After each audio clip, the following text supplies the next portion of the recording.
Antum pernah dapat bantuan zakat nggak? Dan jawaban mereka kompak, nggak pernah.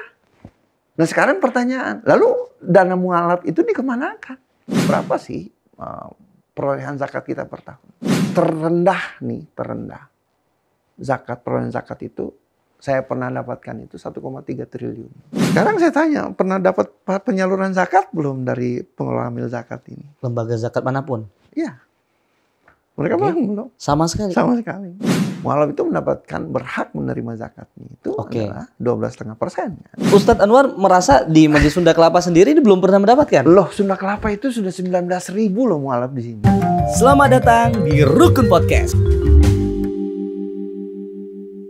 Assalamualaikum sahabat Rukun. Nah, sebelum kita memulai podcast, nih saya ingin menyampaikan bahwasanya ada Mu'alaf Fest 2023. Itu ada di Masjid Darussalam, Kota Wisata Cibubur di tanggal 19 sampai tanggal 20 Agustus 2023. Nah, buat sahabat Rukun dan teman-teman yang lain yang ingin datang, monggo, sangat welcome dan ahlan wa sahlan buat antum untuk datang ke sana. Dan di situ ada belasan ustadz yang akan sharing kepada jamaah dan pengunjung semuanya. Ada bazar, ada teman-teman mu'alaf yang mungkin bisa ketemu dan silaturahmi. Dan yang mau mu'alaf tentunya kita persilahkan untuk hadir. Dan mungkin yang ingin membantu para teman-teman mu'alaf juga kita persilahkan untuk hadir ke sana dan kita bisa sharing sehingga ukhuwah Islami kita makin kuat.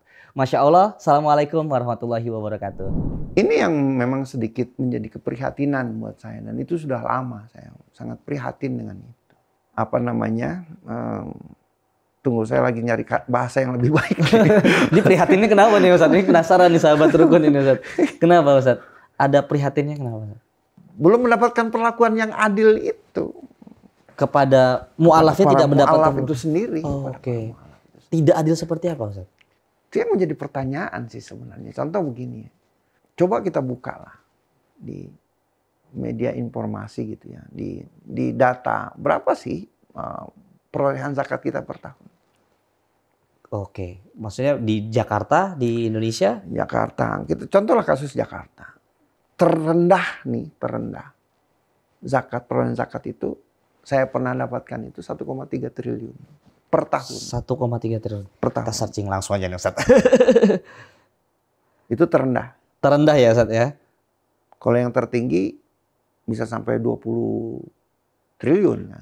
Tahun 2022 se-Indonesia nih Ustadz. Itu sekitar 22 triliun. 22 triliun. Wow.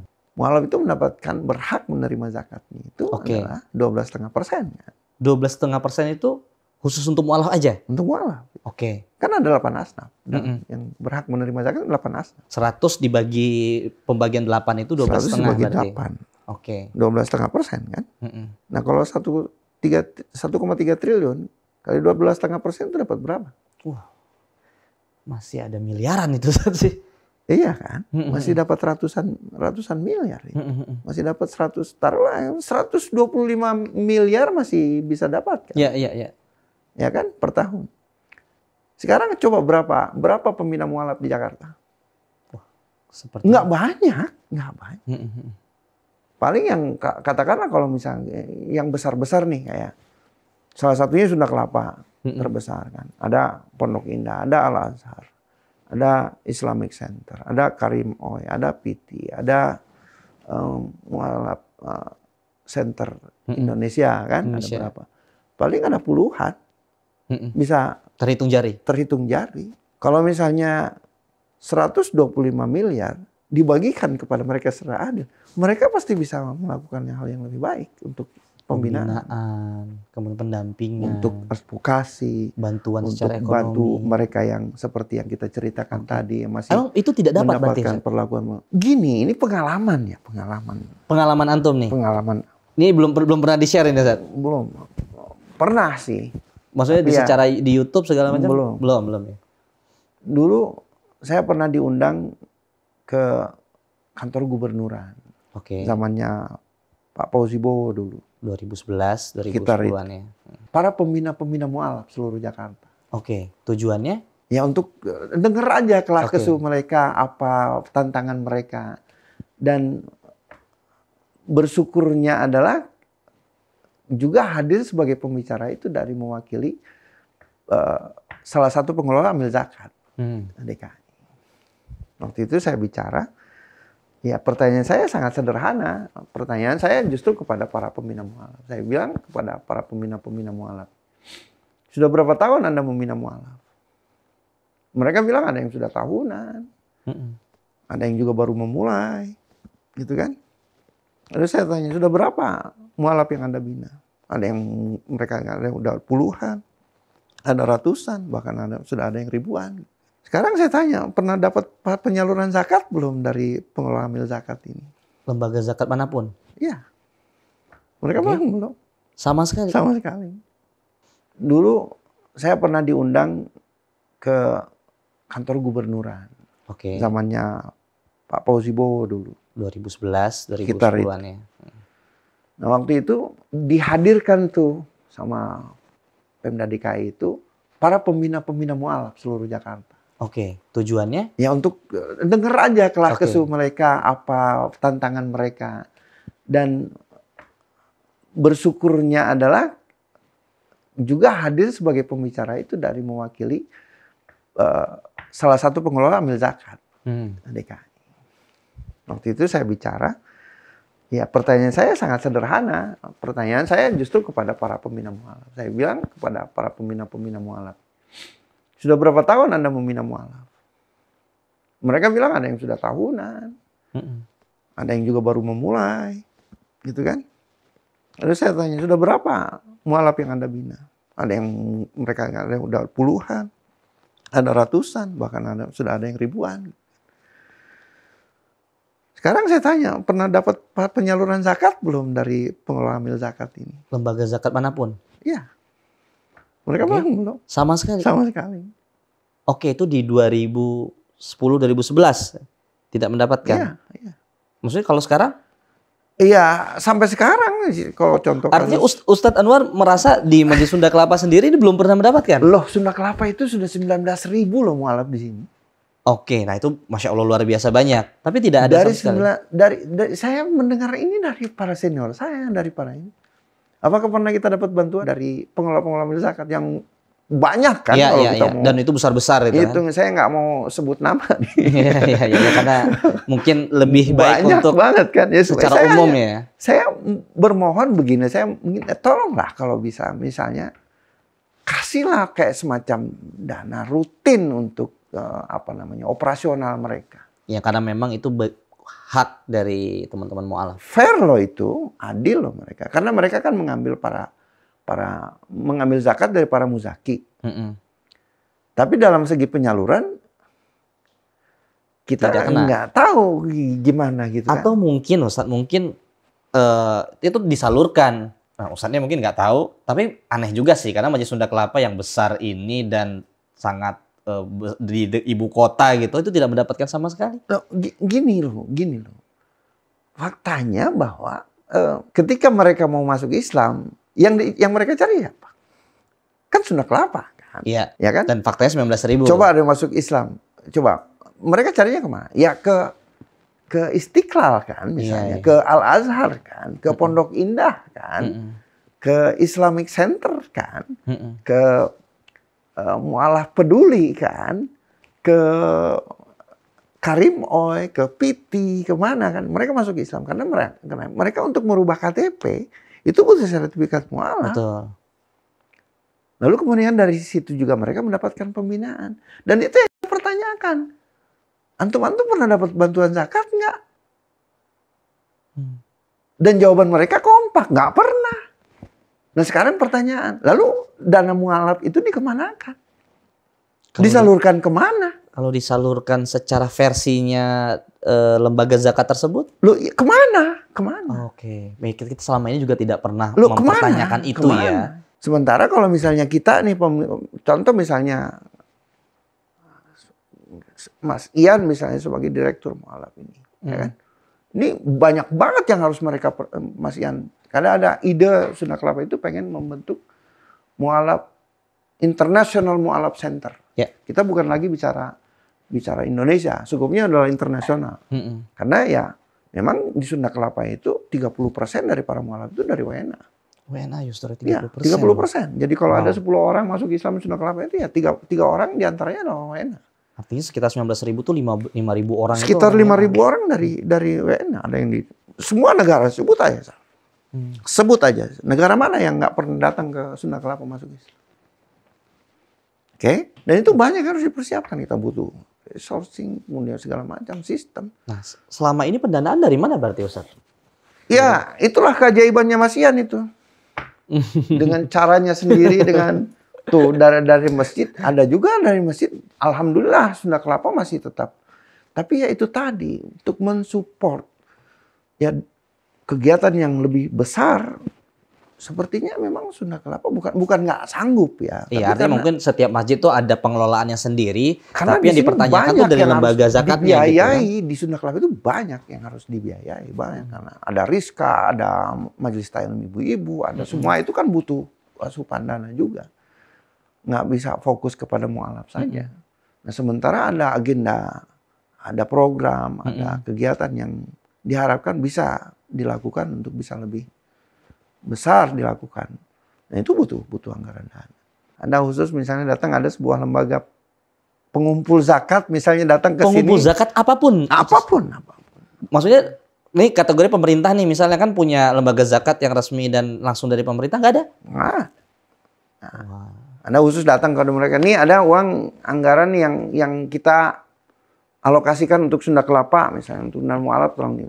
Tapi gini Ustaz, mungkin ini kan bisa jadi dua arah ya Ustaz ya. Pertama mungkin secara husnuzonnya mungkin dikelola sendiri dan disalurkan sendiri dan itu benar tapi tidak diketahui nih. Tapi suuzonnya mungkin yang antum sampaikan benar. Tapi pernah nggak datang ke sana meminta audiensi atau kan ini kan dekat nih kantor karena di ibu kota gitu. Ya itulah maksud saya, ini kan nggak fair gitu.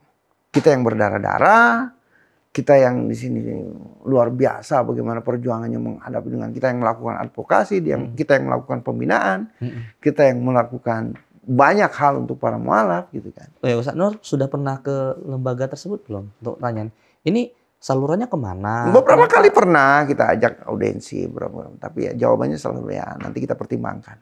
Dan tidak ada follow up? Nggak ada follow up. Jadi selama ini juga kita bertanya-tanya akhirnya nih sebenarnya zakat yang kita berikan itu berarti untuk aliran kepada teman-teman mualaf itu tidak tersampaikan, bisa jadi ya serapannya ya, penyalurannya ya. Husnuzonnya tadi Ustaz mungkin disalurkan. Husnuzon sih, persoalan husnuzon adalah persoalannya yaitu cara berpikir ya. Iya. Faktanya ini para pejuang-pejuang ini harus gimana ininya. Iya.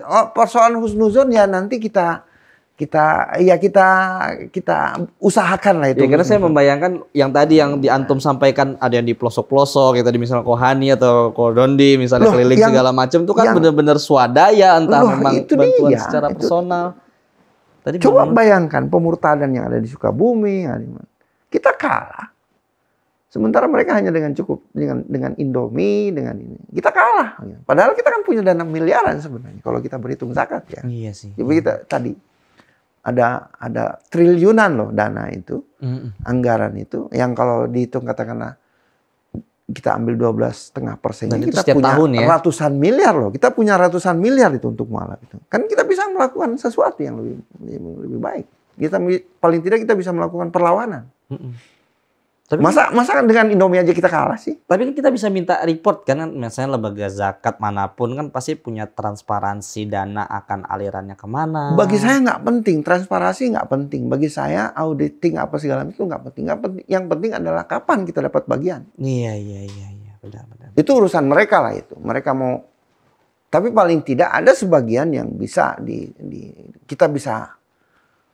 Ini jangankan ngalir, netes aja kan enggak gitu. Sama sekali enggak. Paling tidak secara logis sih memang cukup aneh sih karena kan ini sentralnya lah di Jakarta, Majelis Sunda Kelapa dengan historis dan jumlah mualafnya yang udah banyak banget gitu ya. Dan pembinaan juga cukup kuat di sini ya. Dari dulu itu sejak ide saya adalah pengen banget kita punya kayak semacam pesantren dalam kota gitu ya. Yang itu khusus untuk para mualaf. Jadi mungkin kita bisa semacam kita sewa semacam rumah atau apa gitu kan, ada mualaf. Karena ya itu tadi kalau misalnya betul bahwa kebanyakan si para mualaf ya alhamdulillah ya Sunda Kelapa para mualafnya adalah kelas menengah ke atas. Ya, Tapi kan bagaimana pasti ada juga saudara-saudara kita yang memang yang saya ceritakan itu butuh pendampingan, butuh advokasi, butuh diselamatkan karena mereka juga adalah bagian dari umat kita. Nah, kita pengen ada keseriusan dari kita untuk menangani mereka supaya mereka bisa lebih mandiri, bisa lebih kuat, bisa lebih bermanfaat untuk dirinya sendiri, dan mereka bisa mengatakan kepada orang-orang yang katakanlah keluarga mereka bahwa nasib menjadi seorang muslim itu nggak jelek-jelek amat loh gitu loh. Mampu bangkit kembali. Iya kan? Saya rasa juga Sahabat Rukun juga cukup mengawali konten-konten kita, narasumber-narasumber kita ya perjuangannya terutama ekonomi Ustadz, keluarga itu begitu luar biasa sih. Ya. Dan kita juga memang berharap semangat banget kita bisa mengumpulkan untuk apa yang bisa kita bantu dari teman-teman mualaf ini. Ya kalau memang tadi hitungannya sampai triliun miliaran, ya seharusnya sih kita tidak perlu khawatir lagi ya. Karena sudah pasti tinggal bagaimana mengelola dananya, bukan mencari-cari ya. Mestinya kan begitu. Mestinya pengelola zakat ini dalam penyalurannya harus juga bekerja sama dengan lembaga-lembaga yang terkait. Misalnya kalau ada nih zakat misalnya yang diperoleh per tahun, ya 12,5% itu adalah haknya para mualaf. Taruhlah mungkin antum masih punya. Ya paling tidak ada sebagian anggaran itu yang disalurkan kepada lembaga-lembaga ini untuk menghidupi mereka gitu. Iya. Terutama memang tempat itu aktif pembinaan mualaf. Untuk paling tidak menghilangkan sama sekali dahaga mereka yang kehausan karena mereka berjuang begitu gigih untuk para mualaf ini. Ya paling tidak ada sedikit tetesan yang paling tidak membasahi kerongkongan mereka untuk tetap bisa berjuang. Ini membuka ini sih pola pikir baru sih, karena kan selama ini kan kita kepikirannya hanya oh iya kita punya kewajiban untuk membayar zakat, tapi kita mungkin tidak terfikir kalau misalnya kita taruh kewajiban kita ke satu tempat itu dapat menyalurkan merata sesuai dengan tujuannya. Ya ini juga sih saya mohon maaf gitu ya kalau saya mohon maaf. Nggak fair gitu menurut saya. Karena mereka selalu berbicara di balik undang-undang. Kalau dari Majelis Sunda Kelapa mengumpulkan sendiri tidak bisa? Nah, itu kan melanggar undang-undang. Saya bukan bisa bicara Sunda Kelapa secara umum secara keseluruhan. Oke. Saya sebagai contoh misalnya, saya sebagai seorang pimpinan pengelola mualaf, pembina mualaf. Oke. Misalnya katanya saya mendirikan sebuah apakah itu yayasan atau apakah itu lembaga pembinaan atau apapun itu. Itu kan punya hak untuk menyalurkan zakat kan? Ya. Lalu kemudian saya membuka nih untuk menerima penyaluran zakat dari muzaki. Itu melanggar undang-undang, nggak boleh. Iya, melanggar ya. Pelanggarannya karena kita belum karena izin bahwasanya ini sebagai karena undang-undang itu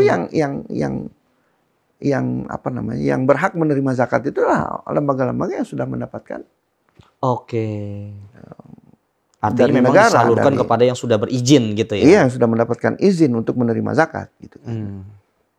Jadi kalau misalnya ada pengelola mualaf yang menerima zakat itu nggak boleh. Ilegal lah ibaratnya. Dia katanya ilegal, itu melanggar undang-undang. Itu bisa kena pasal kan.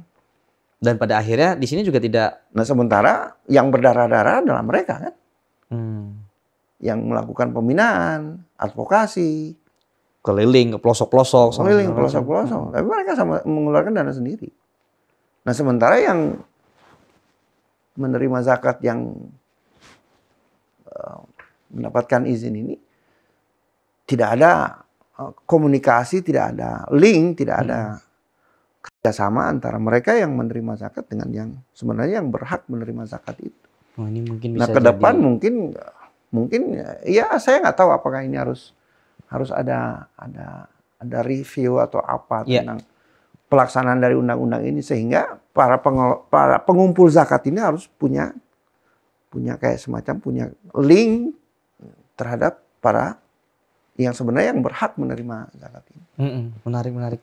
Kalau misal tadi bicara soal undang-undang, artinya memang Ustadz juga kepikiran untuk berbicara kepada mungkin kan di masjid gitu kan ada jaringan yang notabene-nya anggota dewan yang kemudian untuk menyampaikan aspirasi tersebut sehingga bisa diurus atau di follow up selama ini? Saya harus hati-hati nih.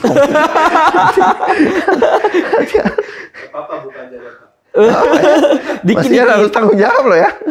Gini, karena gini, contoh gini ya. Contoh gini. Sunda Kelapa itu punya 300 anak yatim dan duafa. Oke. Itu satu asnaf. Yatim, duafa. Itu kan dua asnaf, Pak. Kita punya fakir miskin, para musafir itu setiap hari ada aja tuh yang mampir ke Sunda Kelapa. Pak, saya kehabisan ongkos, Pak. Tolong dong dibantu, saya pengen pulang gini. Itu datanya ada itu. Datanya ada. Dan kita bantu, tapi ya tidak banyak. Hanya sekedar untuk pembeli aqua doang gitu kan. Kalau misalnya mereka mau pulang ke Medan kan repot itu kan. Iya. Kalau misalnya walaupun kemana-mana keluar kota kan gimana cara ngebantunya. Ada datanya itu setiap minggu, tiap hari. Terutama hari Jumat ada aja yang mampir, Pak, saya nyasar nih kehabisan ongkos. Kita punya majelis taklim, kita punya ustadz-ustadz, kita ada lembaga dakwah di sini Sunda Kelapa itu. Dan itu kumpulan dari para ustadz-ustadz. Itu masuk ke dalam Ibnu Sabil kan. Ya kan? Kita punya yatim, kita punya musafir, kita punya fakir miskin. Kita punya program pemberian beasiswa, penyaluran beasiswa untuk kepada anak-anak karyawan dan kaum duafa. Kita bantu untuk beasiswa sekolah. Kita semua punya nih 8 asnaf. Tapi Sunda Kelapa kita nggak bisa meminta zakat. Harus ada yang ditunjuk oleh pemerintah untuk bisa menerima zakat. Ini harus disampaikan. Jangan kemudian ini dibiarkan. Ini timpang, ini tidak adil, nggak fair maksud saya. Nggak fair maksud saya. Jadi pertanyaannya itu kemana berarti anggaran itu semua itu? Nah itu yang kemana? Itu yang harus. Nggak, maksud saya kita nggak butuh bahwa semua zakat pos mu'alaf ini kita yang semua enggak. Iya.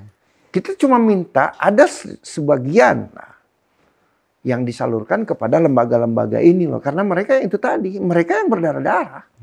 Dan Masjid Sunda Kelapa ini merupakan ya wajah sebenarnya kan dengan belasan ribu mu'alaf yang sudah didampingi aja tidak ada, apalagi yang lembaganya kecil, kemudian berdarah-darah dan masalah perizinan juga masih sulit, itu kan apalagi di daerah mungkin ya. Apalagi di daerah. Sedangkan di Jakarta ini di pusat, bisa dikatakan bahwa Jakarta ini adalah lumbung padi, gitu kan. Tapi para pembina-pembinanya ini yang tidak punya akses untuk bagaimana mendapatkan untuk. Saya kira itu perlu sih nanti dari sahabat rukun mau nge-push itu ya.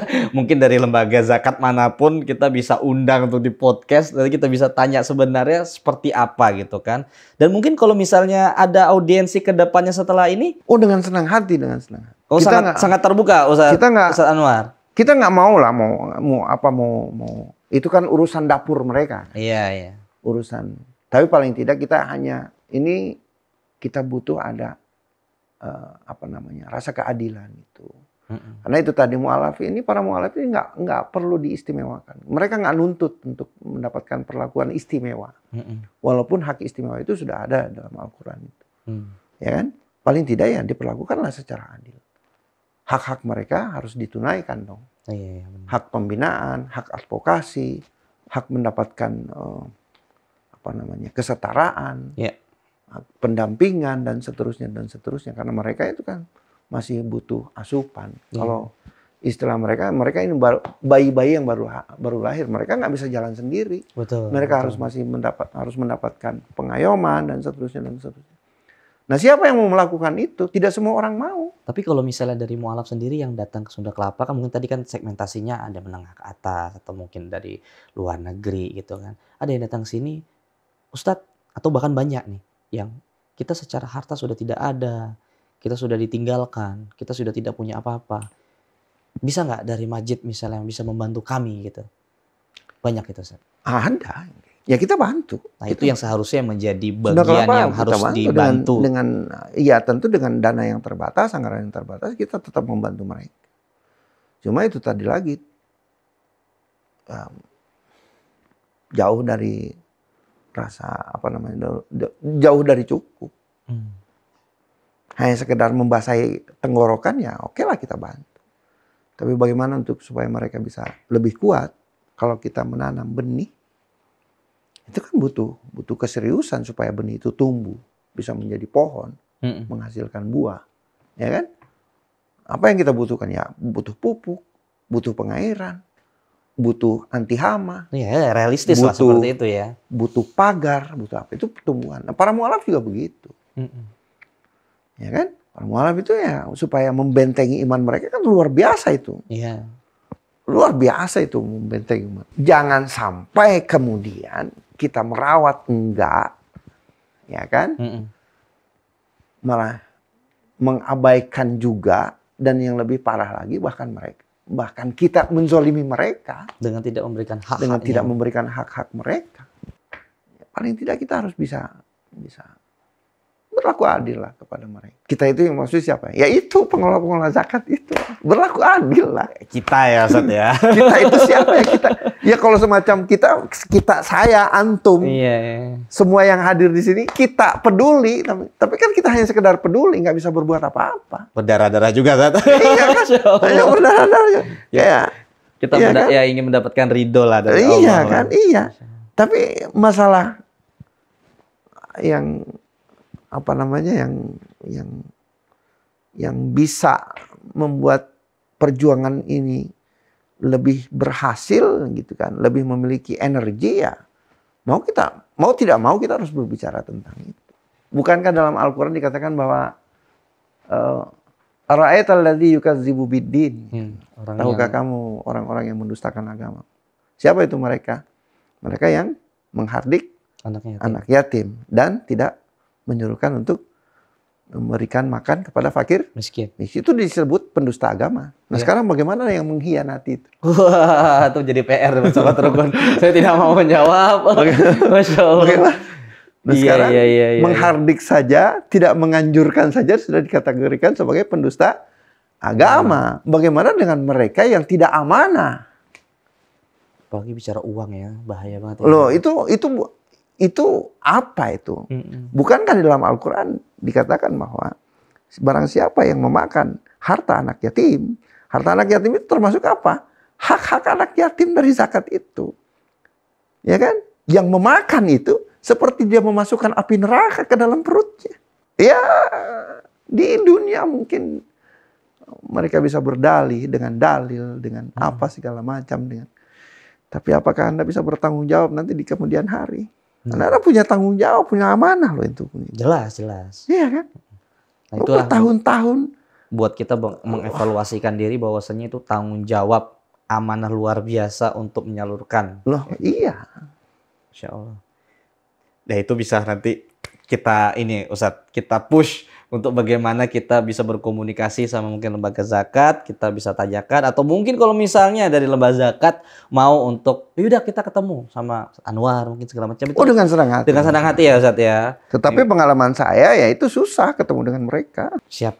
Nih, insya Allah lah apa yang kita sampaikan ini ada manfaatnya. Apalagi tadi hal-hal itu menjadi penghimbau buat kita. Karena lagi-lagi kan ini kita berjuang untuk para teman-teman mu'alaf dan bagaimana kita bisa amanah, kita juga bisa berkontribusi gitu kan sama mu'alaf yang memang secara mulia dan kita punya kewajiban juga gitu, dan mu'alaf juga punya hak-haknya yang harus diberikan gitu. Terima kasih Ustadz Anwar telah berkenan untuk sharing dan kita bisa mampir di Masjid Sunda Kelapa. Insya Allah kita bisa bersilaturahmi kembali bersama sahabat Rukun. Sahabat Rukun jangan lupa untuk di-subscribe tentunya, like, komen, dan share juga. Itu cakep tuh bahasa Rukun itu. Apa itu? Bagaimana Rukun pengelola zakat dengan para pembina mu'alaf itu bisa rukun. Nah, iya. Itu kenapa ada Rukun Indonesia? Rukun podcast ya. Jangan kita berjuang sendiri-sendiri gitu kan. Betul. Insya Allah nanti bagaimana ini bagian dari perjuangan ya, tidak hanya dari Ustadz Anwar, perjuangan buat kita juga tim Rukun dan sahabat Rukun tentunya kita bisa mempertemukan. Dengan Rukun pasti rahmat akan turun. Alhamdulillah. Ya kan? Amin. Soalnya doanya insya Allah Ustadz. Dengan Rukun antara para pembina mu'alaf dengan para pengelola zakat, dengan mungkin juga dengan para dengan pemerintah, para agnia, Iya. dan semua umat Islam. Ya. Kita Ada justru semangat kepedulian untuk bagaimana bisa berkontribusi buat umat, Ustaz. Ya untuk itu tadi kita bagi tugas lah. Ada yang sebagai pembina, ada Kita yang sebagai medianya, ada yang ya. sebagai media, ada yang sebagai pengelola zakatnya, ada yang kebijakannya, perundang-undangannya. Itu kerjasama dalam khusus untuk masalah ini sehingga image tentang mualaf itu sendiri bisa menjadi lebih baik ke depan. Amin, amin. Pembinaannya bisa lebih baik lagi ke depan. Masya Allah. Terima kasih Ustaz Anwar Sama-sama. atas wejangan dan sharingnya. Sahabat Rukun, jangan lupa untuk tadi like, comment, subscribe tentunya biar kita semangat untuk menghadirkan narasumber dan ini menjadi media dakwah yang bisa menuai kebermanfaatan bagi umat muslim tentunya. Siap. Assalamualaikum warahmatullahi wabarakatuh. Waalaikumsalam warahmatullahi wabarakatuh. Selamat datang di Rukun Podcast.